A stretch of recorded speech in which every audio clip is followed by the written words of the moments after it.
dive into a little bit about Accelerator. Great, thanks very much. So as Jason said, we'll now take time to walk through an overview of what eLab Accelerator is all about. So what is Accelerator? As some of you have probably heard, eLab Accelerator is an invitation-only 4-day working meeting to accelerate high-impact projects from teams working on innovative projects at the distribution edge of the electricity system.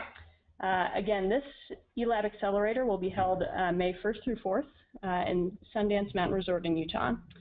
The overall objectives of the Accelerator meeting are, again, to accelerate high-potential projects and support them moving to the next level, to share eLab insights and approaches in order to support the progress of these projects, and finally, to learn from a broad peer group that also attends Accelerator working on related subjects.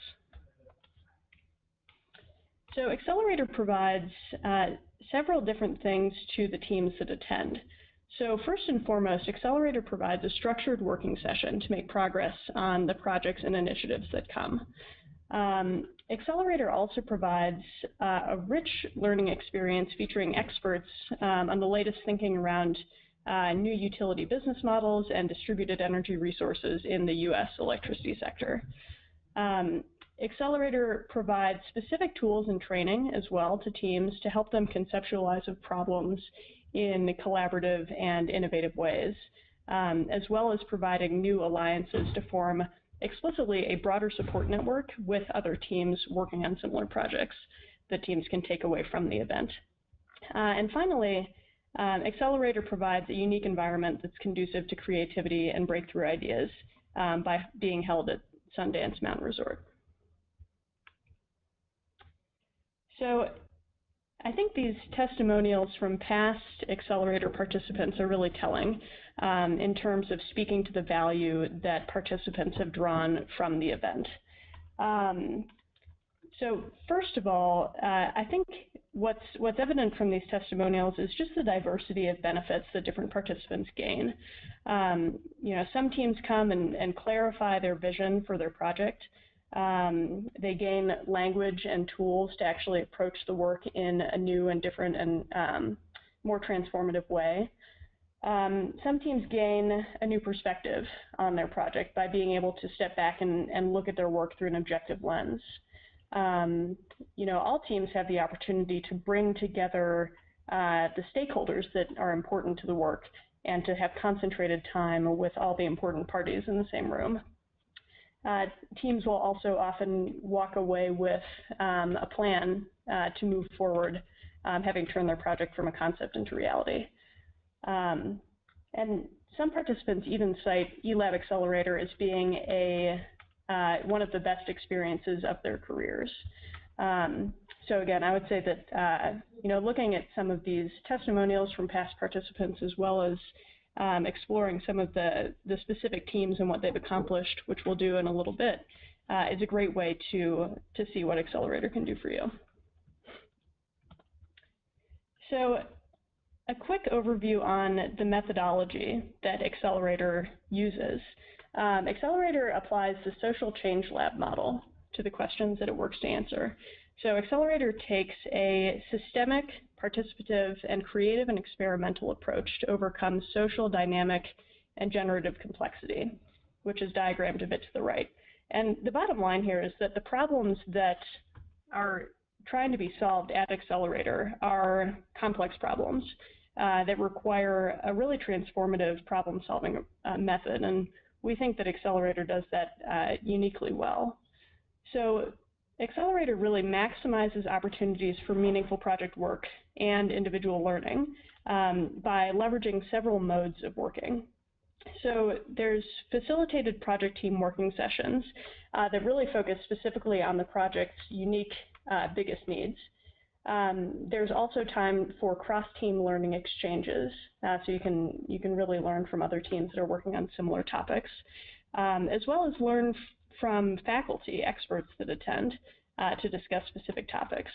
And finally, Accelerator takes care to develop action plans to move forward where appropriate to the project. So to make that a little bit more concrete, this is an example of an agenda that you might encounter at the event.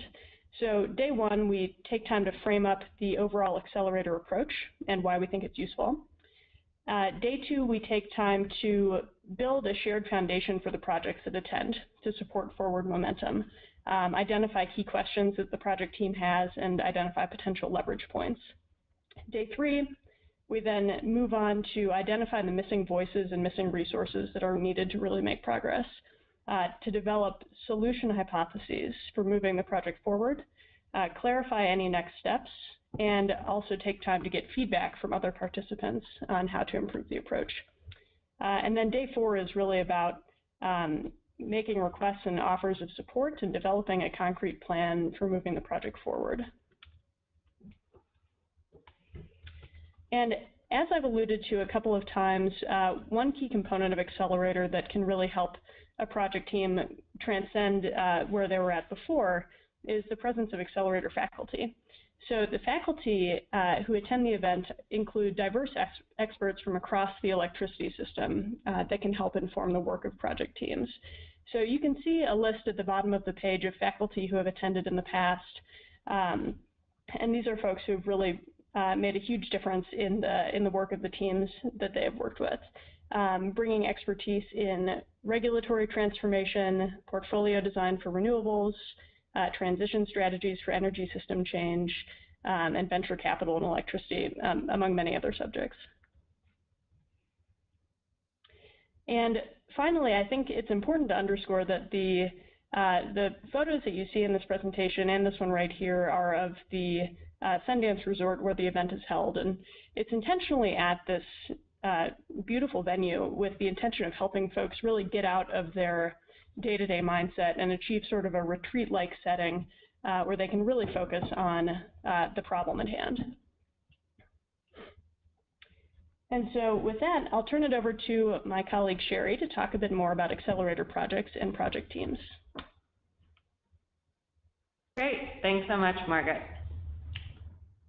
We can go on to the next slide.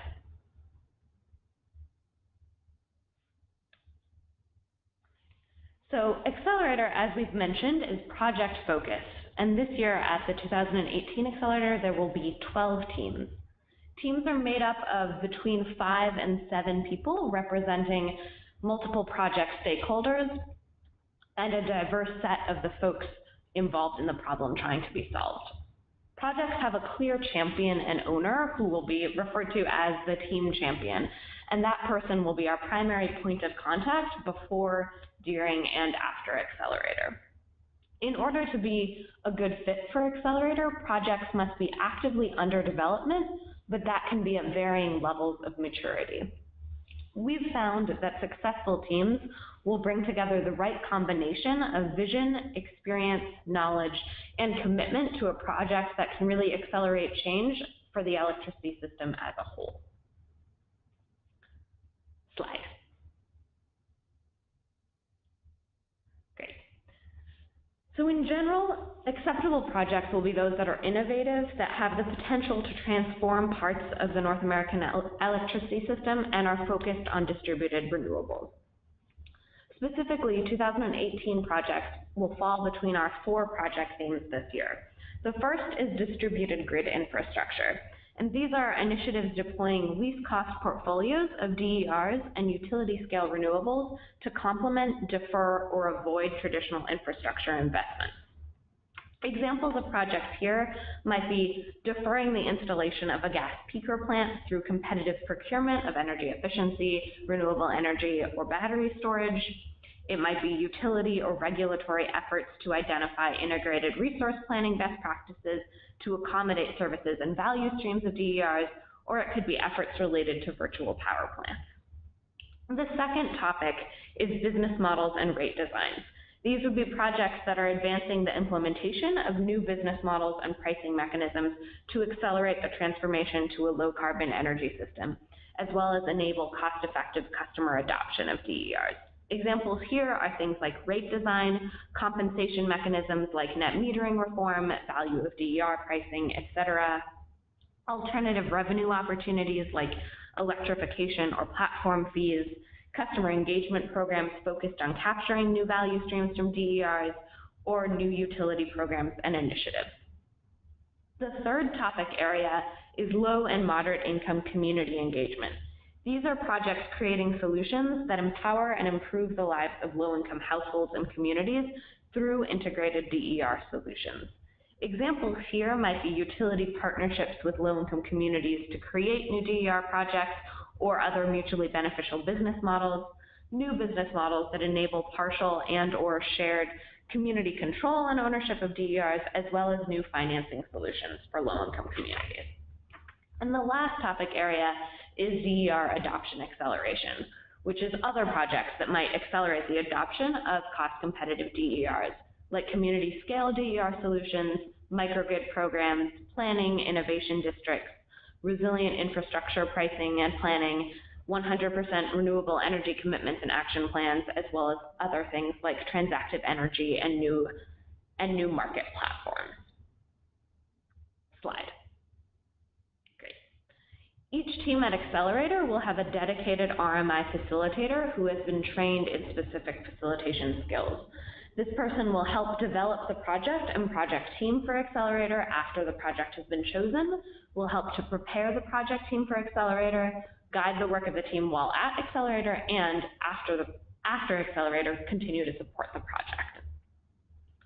Facilitators have been trained in specific skills to elicit key insights and move teams along quickly, and facilitators will be matched to project teams based on their own subject matter expertise.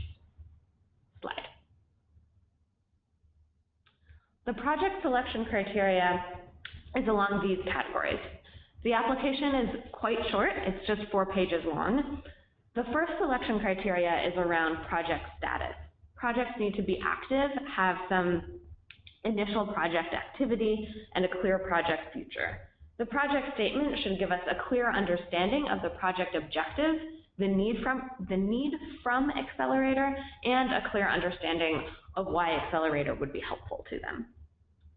In terms of project impact, the project should have direct impact, a proof point be replicable and scalable beyond this specific project, and be a good story and a platform to lead change beyond the specific team. Stakeholder teams should be diverse and represent the diversity of the customer base that they're trying to serve. Participants should have the ability to affect change, and the team must have the key stakeholders in attendance. The team champion should be enthusiastic and have clear ownership over the project, as well as the ability to sustain efforts both during and after Accelerator. Slide. Great. Thanks very much, Sherry. So with that, I'm going to turn it over to a few of our colleagues to walk through some representative examples of past Accelerator project teams. So first, to talk about a team from Hoboken, I'll turn it over to my colleague, Leah. Thank you, Margaret. It's a pleasure to have this opportunity to chat with everyone today. As Margaret and Sherry mentioned, I served as the facilitator for a team from Hoboken, New Jersey that attended RMI's eLab Accelerator in 2015. This team from Hoboken included members from the city, from the local utility, PSE&G, one policy advisor to the city, one engineering advisor to the city, Sandia National Labs, and also a senior staff member from the New Jersey Board of Public Utilities. And the team came to work on and better define how the city of Hoboken could move forward with microgrid solutions to make the community more resilient for future severe weather events. Hoboken is unique in that it's a city in New Jersey just across the harbor from New York City, and the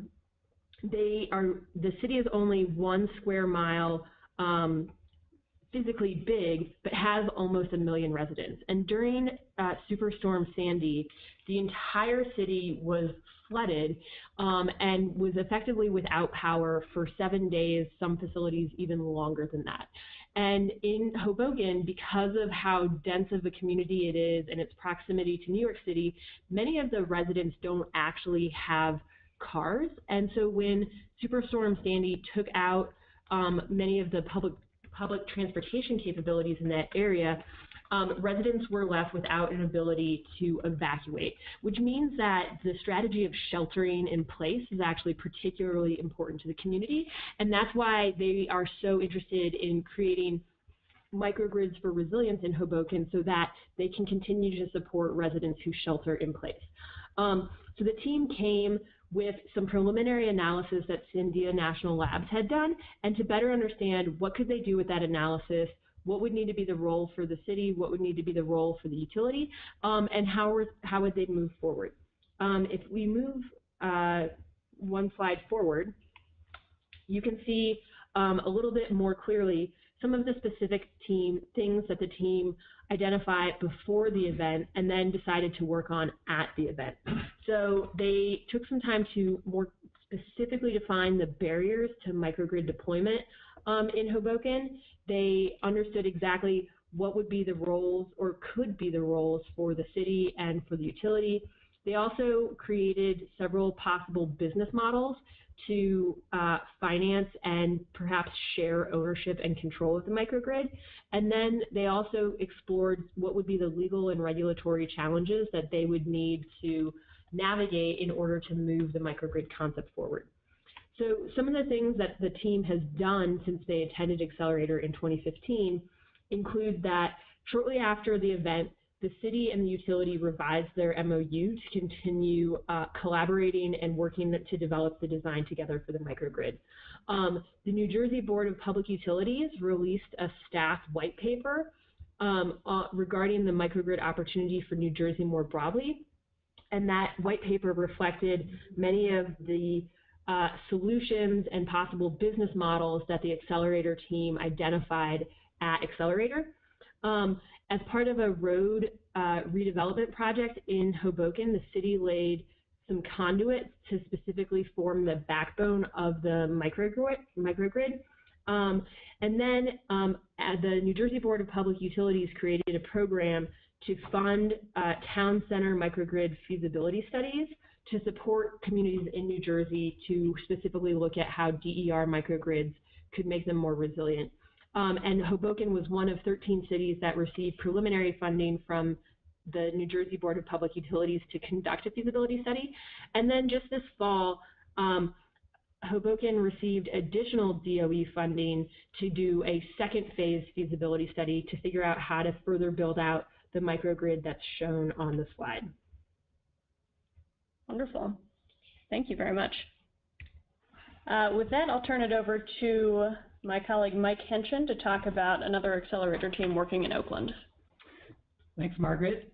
So this year, PG&E championed a team from the city of Oakland to develop a DER-based solution to a power plant that has the potential to retire in the city of Oakland. Now, the traditional solution here would be either to replace the power plant or to build new transmission into the city of Oakland. PG&E's proposal is to instead have a combination and aggregation of local clean energy solutions like solar, storage, efficiency, and demand response to meet the reliability need here. So if we advance to the next slide, the team at Accelerator was really about launching a multi-stakeholder process. So PG&E as the utility intended to engage and consult and collaborate with members of the community who were stakeholders in this effort. And so they brought with them folks from the California ISO, the Environmental Defense Fund, a local environmental justice organization, the Chamber of Commerce, the Port of Oakland, and Lawrence Berkeley National Lab, which is local. And what they set out to do, what they did at Accelerator, was to build a common understanding across this stakeholder group about the needs of the community and the needs of the energy system.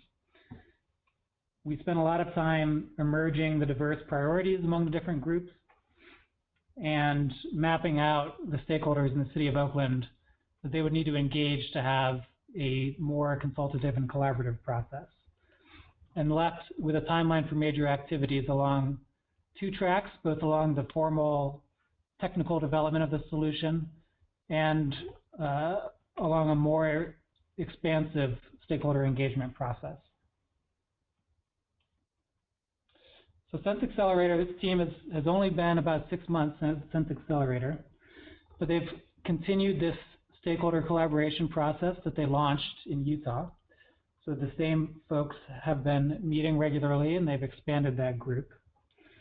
The utility has made its formal initial technical proposal to the California ISO, requesting approval for the specifics of this solution. And there's a public announcement to come soon as far as where the community stakeholder engagement is going to expand to a more public-facing initiative in the city of Oakland. All right. Thank you very much, Mike. And finally, to wrap up, I'll turn it over to my colleague Anthony to talk about a microgrid project in Charlotte. Thank you, Margaret. So yeah, my name is Anthony Texera. I facilitated this team that came together to work on a public safety campus microgrid in the city of Charlotte. So the team was composed of a couple people from the city of Charlotte, a couple from Duke Energy, as well as one from Black & Beach and one from the Southern Alliance for Clean Energy. The goal of the project, or of the team at Accelerator, was to make forward progress on that project, but importantly, also to create a repeatable model and a framework for how other critical facilities in that state, but also more broadly in Duke Energy's footprint in South Carolina as well, for implementing microgrids in the future. So for this specific project, it was intended to be a solar plus storage project that would be located at a public safety campus that is home to a number of fire department buildings, police buildings, as well as a joint communication center, which was intended to serve as kind of a critical facility during emergencies for 911 and communication services. I think one of the key parts here was there was diesel backup generators were proposed for that site. So part of the goals of this project team were to displace the need for those diesel generators.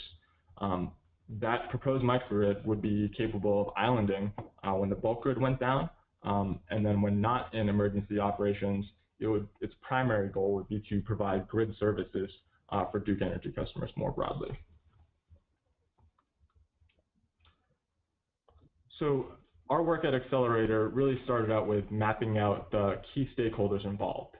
So we mapped them out kind of on two spectrums: how much they were involved and affected by the project, but also importantly, how much influence or decision-making power they had. I think one of the key things that came out of here was that that discussion was that since the microgrid was intended to be rate-based, that really the ratepayers and by proxy the regulators were really the key stakeholder here. So with that discussion, the team realized that they needed to refocus the priorities for the project based on that key stakeholder being the rate base and ratepayers. And so rather than having resiliency at the site be the primary goal for the project, the team refocused on making grid services a primary goal for the project, with a secondary goal of providing resiliency during emergencies for that site. So with that knowledge, or that decision, we moved forward on proposing a business model for the project, went through a whiteboarding process and kind of drew up a full business model for the project. That included cash flows and some of kind of the exchange of value there, including kind of the site trading land, or the city trading kind of land use for some of the resiliency benefits that they were receiving, siting the project in front of the meter rather than behind the meter at the site, and also establishing separate operating protocols during emergencies. And so the final piece that we worked on at Accelerator was really focused on creating a longer-term vision for the project and how that would scale up to serve other sites across the state. And I think a lot of that was focused on renewable integration, providing more grid flexibility, while also providing some of those resiliency benefits by placing them at those sites where they're kind of critical facilities. And then the last piece was kind of improving cost effectiveness by taking advantage of land contributed by cities. So since Accelerator, there've kind of been a few things that have happened. I think the headline here is that that the next steps identified by the team at Accelerator, they've already accomplished 2 of the 3 of those and are moving forward on the 3rd. And so really a lot of it has to do with managing internal and external stakeholders. And so a lot of conversations have been happening moving forward, both with Duke Energy and the city, as well as regulators. They've had detailed engineering meetings and have already surfaced a number of technical issues and kind of worked through those and moved past those. The project team selected a specific project site within the broader campus to host the solar and storage array. And then recently, Black & Veatch also completed an initial engineering study for Duke Energy in the city and have settled on proposed design. And we'll be next moving forward with getting cost estimates. All right, wonderful. Thanks very much, Anthony. So with that, hopefully that was a helpful overview of what actual Accelerator project teams have looked like. And so with that, I'll turn it back over to Sherry, who again is the Deputy Project Manager for the event as a whole this year, to talk a little bit more about the project application and recruitment. Thanks very much, Margaret. Just a little bit more about the nuts and bolts. This is a timeline to Accelerator. We're in the thick of recruitment right now. Applications, the final deadline for applications is January 18th. Final invitations should be sent by mid-February. Soon thereafter, we'll have all teams registered. And as we mentioned, Accelerator itself is May 1st through 4th. And so folks will be arriving to Sundance on May 1st. Great. The participant fee for Accelerator this year is $1,700 per person for NGOs and $2,100 per person for nonprofits. Fees include all of the following: transportation to and from the Salt Lake City Airport, all meals, all event activities, as well as hotel room. Another way to think about that is once you get yourself to the Salt Lake City Airport, everything else is covered until you are back at the Salt Lake City Airport. We do have a limited number of scholarships available to offset the cost of participation for individuals who might not otherwise be able to attend. This is just a limited number, and scholarships will be awarded after the application process is completed and during team registration. Great. As I mentioned a bit before, the Accelerator application is quite brief. The questions are simply around the project title, project type, description, the proposed team, and who is already committed to that team and who is still being sought out, additional stakeholders or expertise needed, project champions, the current progress to date, the specific barriers that you're trying to address at Accelerator, and anything else that you'd like us to consider. One important note is that RMI staff are very much here to work with you to help you submit the best application possible. We're happy to get on the phone and discuss the ideas that you have and how you might be able to mold those into an Accelerator team. And we will provide feedback to applications submitted before December 15th so that you can iterate on that before the final application deadline. And we'll be sending out, again, the link to the Accelerator application as well. Great. All right. Wonderful. Thank you, Sherry. That wraps our formal content for the presentation, and so now we'll just take a moment to collect the questions that we've received through the webinar portal and take a few minutes to answer those. So please send over any final questions that you may have.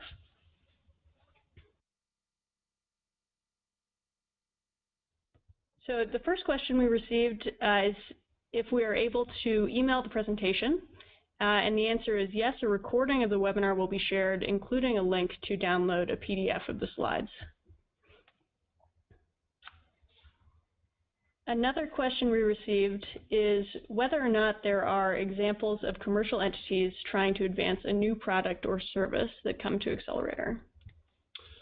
Yeah, this is Jason. One example that is just top of mind is both Sherry and I facilitated a team last year working on a new business model to provide basically employees access to community solar through a workplace benefits program, so kind of the existing infrastructure. And so this was a team championed by the Vermont Energy Investment Corporation, which it is a nonprofit, but they were seeking, they are pursuing this as perhaps a spin-out, kind of an entrepreneurial approach to this. So that's an example of a team that's been working on a new service.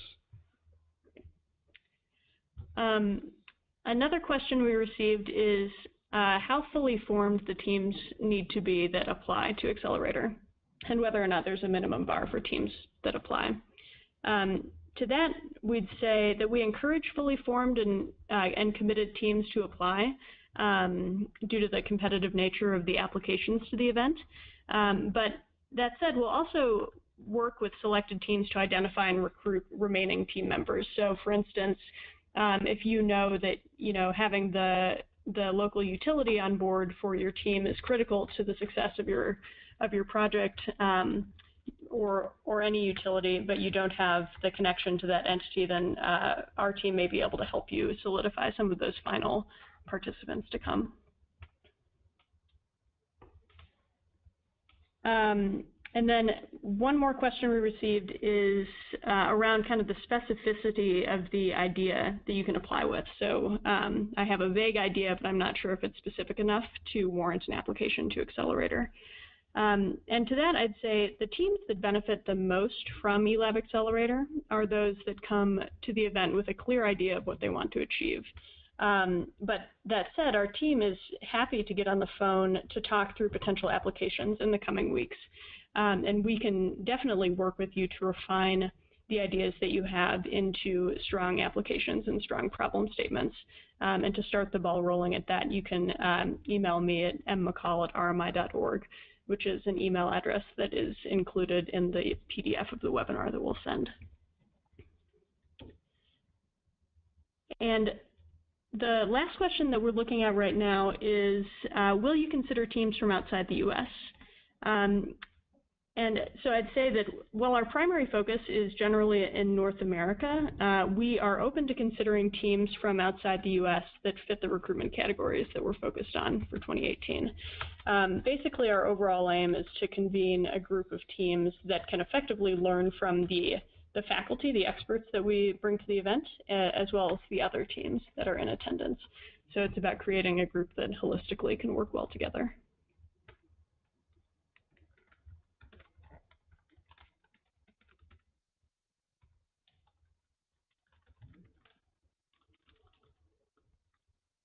All right, and that's all the questions that we have time for here. Thank you again to everyone in attendance for joining this webinar. Hopefully it was useful. If you have further questions about eLab Accelerator, please don't hesitate to email me. Again, my name is Margaret McCall. I can be reached at mmccall@rmi.org. And so please feel free to reach out. Thank you again for coming.